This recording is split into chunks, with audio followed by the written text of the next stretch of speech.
in signing up for school, you get your own kit. So you would get a mannequin stand, and whatever equipment that you needed to perform the task at hand. So anything that you wanted outside of that, you had to get on your own to make it, if you wanted customary. So they gave everyone the same type of color bowl or the same type of brush. So if they gave you a clear brush, if you want anything out of that, you would get your own blue one, so you know it belonged to you. Oh, okay. So everybody's basically, kind of getting the same. Everyone's getting the same cookie cut kit. Mm-hmm. And anything outside of that kit that was provided to you, you purchased on your own. Oh, okay. So as far the mannequin only had straight hair, and you're taught. Now, was this corn silk hair, or did it have cotton? What kind of texture? This is what I was about of hair, because you have to learn. I mean, I'm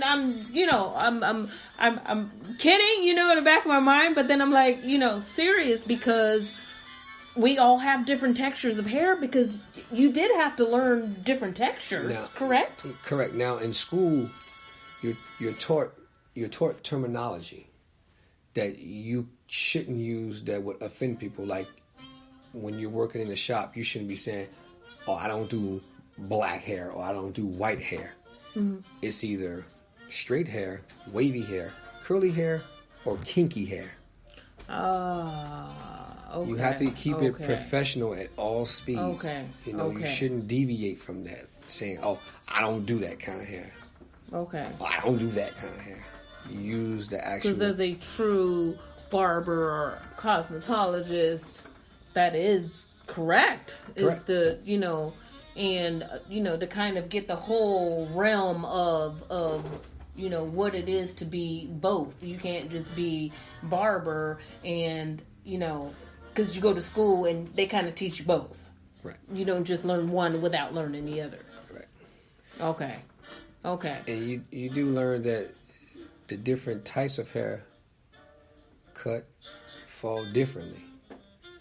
Someone who has kinkier hair, which would normally be more of people of your African American, black, or maybe even mixed race people, their hair is a little curlier. Mm-hmm. So you got to work a little bit harder. You always have to keep your implements. You always got to make sure you have your tools. You always got to make sure you have a comb in your hand and the clipper, and you're combing it. And it all works a certain way. The hair falls a different way. And some, the kinkier hair, it curls back up. You got to comb it back down. All the hair has its own type of characteristics. Now, was there any? I want to ask: is there any particular hair texture that was a little bit more difficult than the other for you? Hair is hair.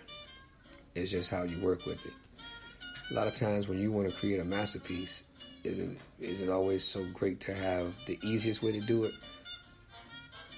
Some people might think wavy hair is difficult. Some people might think straight hair is difficult. Some people might think curly hair is difficult. Some people might think kinky hair is difficult. Mm-hmm. To me, I see hair, and that's a passion that I have. To the fact that the very first barbershop I worked in was a barbershop that it was a multi-race sort of gumbo kind of situation. If you you walked in that door, you were served. Mm. So there's never going to be like, oh, I just want to work in a all African American shop. Right. If you walk through that, if your foot stepped across that threshold, mm-hmm. you were served. Mm. Yes. Oh, I like that. Mm-hmm. Dang, that's nice. Mm-hmm. Huh. How long have you been doing hair? Well, licensed wise, it's been probably almost 20 years, and if I want to count if I wanted to count my younger years, because I was telling you before, I had practice, so I had cousins and friends that would let me experiment. And really? Yes, correct. Yes, like it was a spark, it was a passion, and I couldn't put that flame out. That it started out with small, like if you strike a match, mm-hmm. and if you blow it out quickly. Mm-hmm. That's how fast it could be gone if you thought about something and you didn't proceed with it. You could doubt yourself and blow your own fire out. But I said no. Oh, that's deep. Doubt yourself and blow your own fire out. Yes, you can. Wow.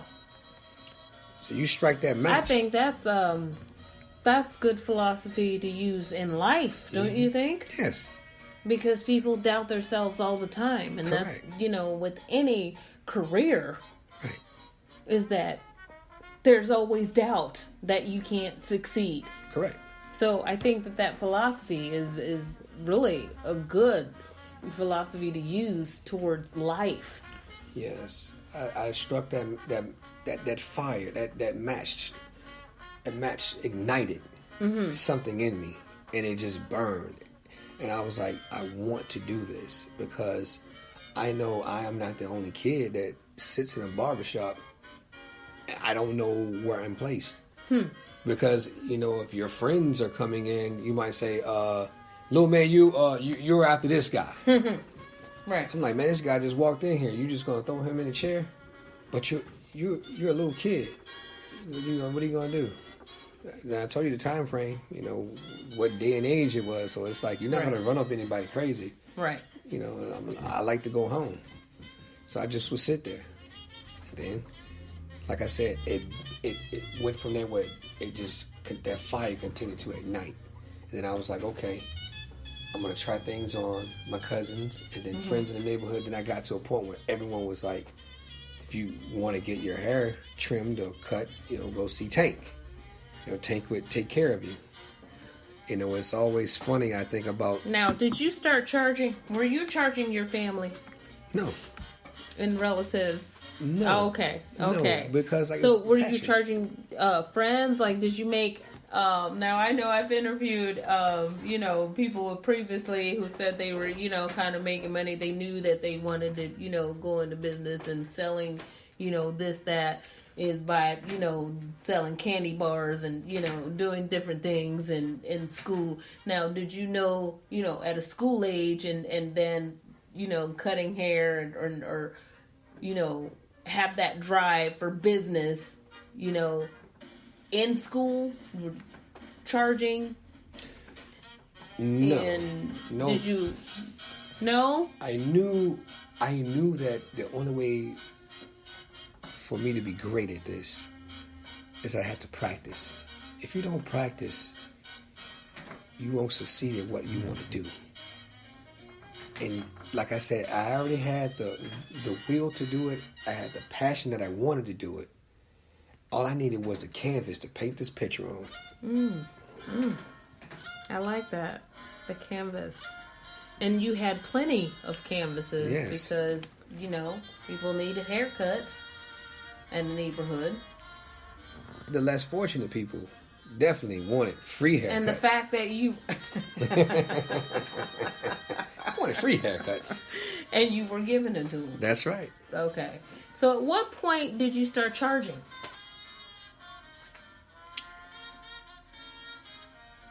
As a young guy, saying, Actually, I'm actually pretty good. I need to make some money off of this. I'm talking about like as far as teenage, That's the thing. I didn't. Oh. Because see, once you begin charging people, when you get a free haircut, you don't quite badger someone. You don't give much banter, like, you did a terrible job, you did this.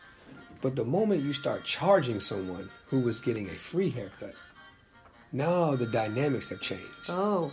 How so? It's like, you need to do this, or you need to do that. Oh, they start getting demanding, Yes. Sounds like. So basically, all those years of practice that I was getting led me to the point where when I was in the Navy, I said, I'm going to go to school for this. And that's what happened. Oh, okay. So it was while you were in the Navy that you pursued... Correct. The, Yes. barber, Yes. cosmetologist career. I had the opportunity to use my TA and GI Okay. The Montgomery What GI. exactly, for us civilian listeners, what exactly is a TA? It's tuition assistance. Oh, okay. Okay. Yes. Okay. Yes. Use tuition assistance. Mm-hmm. Basically, at one point in time, it was like 75% of whatever you were paying during that time frame. So whatever your bill was, they would pay 75%, and then the other 25% was either used for like a grant or something like that. And that allowed me to go through school. And then on my barbering school, I was able to use TA and I believe my GI Bill. So, nice. So basically, I never had to come out of pocket. Anything. Oh, well, that was perfect. Now the thing is, what makes the deal even sweeter was the fact that my passion didn't allow me to say this schooling is free. I don't have to pay anything, so I'll slack up in it. I never allow myself to lose the passion that I have for barbering. Well, what keeps that passion? And do you still have that passion? Oh, no doubt. The aesthetics of it, the smile on someone's face, the simplest things in life, the memorable moments when someone looks at you with that, oh my God, I love it. And they look in the mirror, they look at themselves, and they're like, wow. And they look at you and like, man, you created this. No moment in the world could ever top the joyous moment of someone who has received something or a service, and they like, thank you. And I know. And they put money in your hand.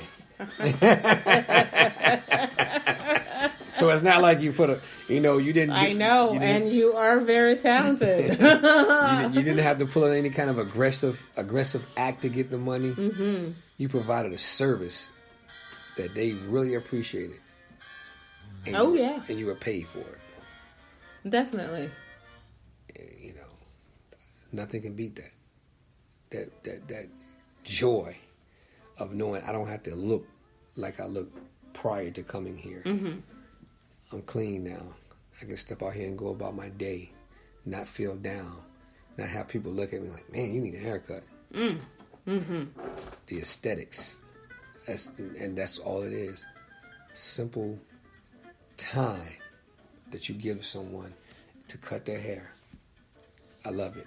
Nothing could beat that. You truly have a passion for it. Mm-hmm. You truly, and I think that it definitely takes that, to be great at something, is that you should have a passion for it and not just do it for the money. Correct. You know what I mean? You should really have a passion for whatever it is that you're interested in.